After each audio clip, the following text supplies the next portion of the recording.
মাঝে মাঝে ভীষণ কষ্ট লাগে, বুকের ভেতরে বাসা বাঁধে দুঃখের কালো মেঘ। অবিরাম বৃষ্টিধারার মতো বিষণ্ণতা এসে আছড়ে পড়ে মনের উঠানে।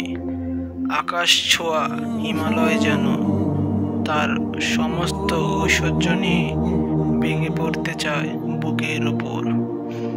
জগৎ সংসার তখন বিষাক্তকর লাগে।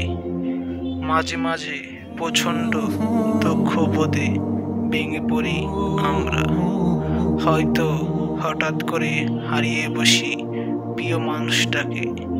খুব আশা করে থাকি এবারে পৌষের শীতে মায়ের হাতে বানানো বাবা পিঠা খাবো বলে, কিন্তু পৌষ মাস আসার আগেই মা হয়তো দুনিয়ার পাড় চুকিয়ে ওপারে পাড়ি জমিয়েছেন, অথবা আস্তে আস্তে করে জমানো টাকা, যে টাকা দিয়ে বাবাকে ঈদের উপহার দিয়ে চমকে দেব ভেবেছিলাম, ঈদ আসার আগে হয়তো বাবা চলে গেছেন রবির সাক্ষাতে।